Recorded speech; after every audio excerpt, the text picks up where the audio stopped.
Howdy, this is a righteous farmer.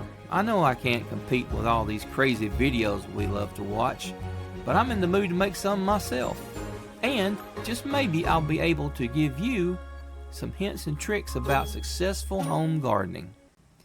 Norm here, aka Mr. Oldtimer, and boy, video does not lie unless it is AI, which this one ain't. I'm older than garden soil. Checking the screenshot here, we note that we're in the second week of April. The temperature looks to be in the upper 70s with rain soon, which is driving me to get today's long overdue work done. It's still windy. Not my preference for strolling stuff, but it is what it is.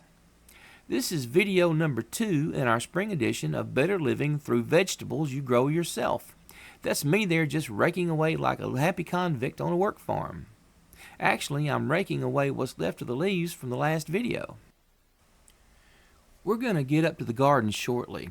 With the rain coming in, I need to get some grass seed and straw down. Now, while my main task is gardening per se, the sorry fact is around here that you always got to do something before you get to do what you wanted to do in the first place. I'm planting creepy red fescue in that bare spot today. I'm going to give us a little burst of speed, and I'll stop for a moment. This thing I'm using is a seed spreader.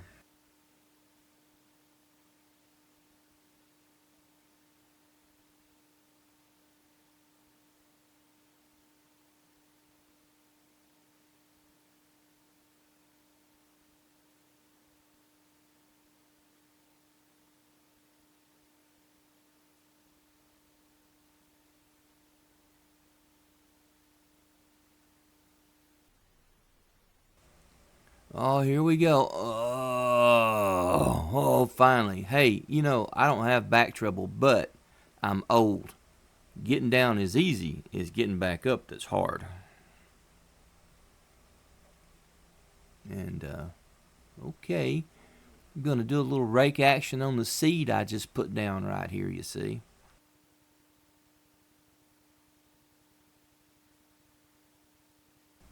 Okay, being done with that operation, we're going to now put down some wheat straw. Oh, and look, that is not Radar T-Cat you saw in the last video. That just so happens that this one is called Runt.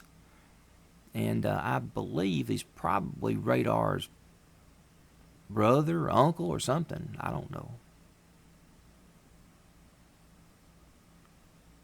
Anyway, he came over to help. So, alright, let's get back into super speed. I fully realize that some viewers may not be cat fans, but here's the deal. If you're prone to squirrels, which I am, the feral cat is a great help in at least keeping them up in the trees and not eating up your house.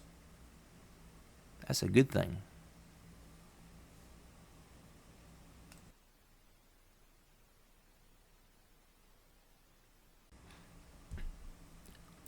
Just like magic, we're up in the garden. And there's the blue truck. Old Blue. Oops.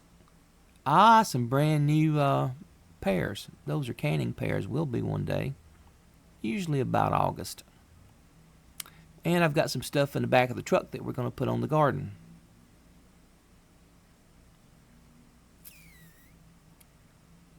The garden is I'd say about 50 by 60 or so. That's garlic you're looking at in that row right there. It just comes up.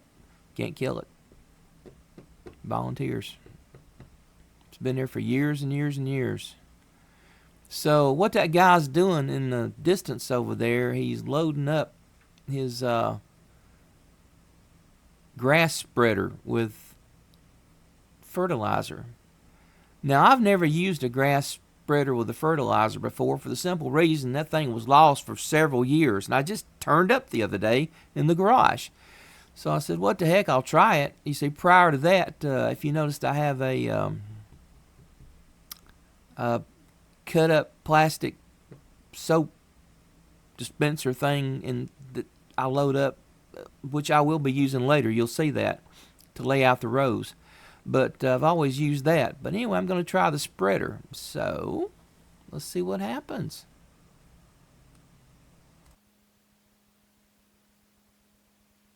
While Mr. Oldtimer is busy running around like a chicken with its head cut off, putting down the triple 13 fertilizer, it is a great time to ask if you noticed that there aren't any leaves in the garden. Well, some of that brown stuff you see is cut up leaves. You see, I ran over them with my trusty lawnmower. Here are the nuggets for this session.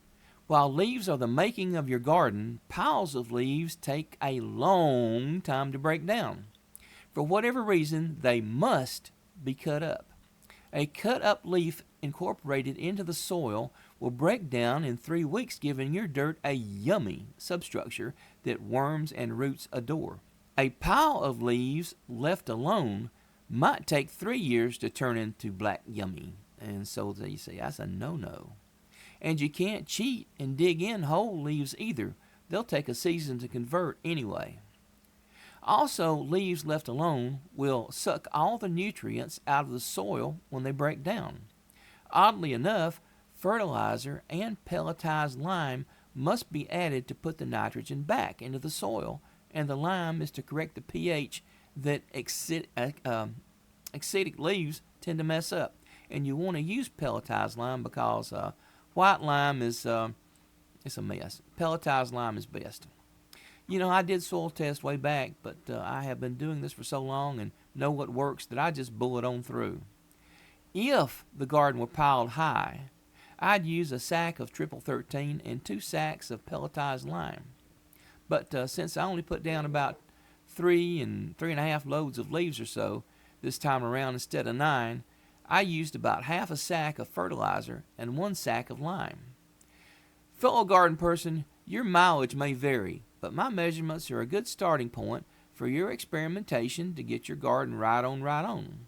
That's what you're here for, to see what the other fella is doing that works. What we just did here works every time it's tried, with just a little help from the hose pipe later on. I wanted to add this part right here. This guy walking up, you know, he's walking up and he's fixing to start expounding, but what he doesn't know is the camera is set to external microphone and he doesn't have one, so there's no sound being recorded. That's kind of embarrassing. And I'm going to leave you with Orange Cat Bat.